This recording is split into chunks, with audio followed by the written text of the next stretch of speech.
ఆంధ్రప్రదేశ్లో national హైవేలు, state హైవేలు, బైపాస్లు, ఫ్లైఓవర్ల నిర్మాణ పనులు వేగవంతం చేస్తున్నారు. తాజాగా చిత్తూరు జిల్లాలో మరో హైవేను 4 వరుసలుగా అభివృద్ధి చేస్తున్నారు. పలమనేరు, కుప్పం హైవేకు సంబంధించి ప్రస్తుతం అధికారులు డీపీఆర్ను తయారు చేస్తున్నారు. సర్వే కూడా జరుగుతోంది. చిత్తూరు జిల్లా పలమనేరు నుంచి కుప్పం మీదుగా తమిళనాడు సరిహద్దు వరకు నేషనల్ హైవే 42ను అభివృద్ధి చేసేందుకు సిద్ధమయ్యారు. పలమనేరు నుంచి కుప్పం వరకు హైవే 2 వరుసలుగా ఉంది. ఇప్పుడు 4 వరుసలుగా అభివృద్ధి చేయబోతున్నారు. అలాగే కుప్పం నుంచి తమిళనాడు సరిహద్దు వరకు మరో 20 కిలోమీటర్ల వరకు ఈ హైవేను మొత్తం 84 కిలోమీటర్ల మేర అభివృద్ధి చేస్తారు.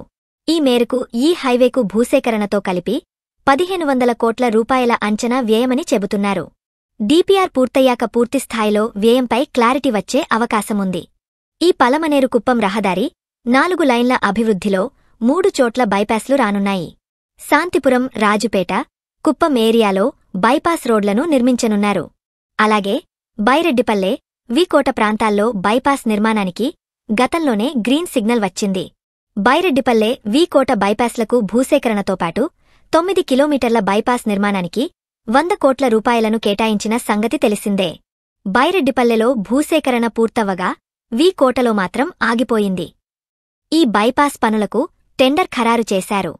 అధికారులు భూసేకరణ పూర్తి చేయగానే ఆ కాంట్రాక్ట్ సంస్థ పనుల్ని ప్రారంభించనుంది.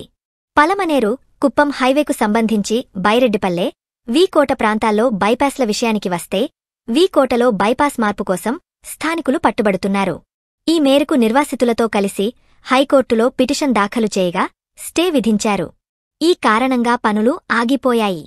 అయితే ఇప్పటికే 22 కోట్ల రూపాయలతో రోడ్లు మరమ్మతులు చేస్తుండగా 99 కోట్ల రూపాయలతో సీసీ రోడ్లను నిర్మాణాలు చేస్తున్నారు.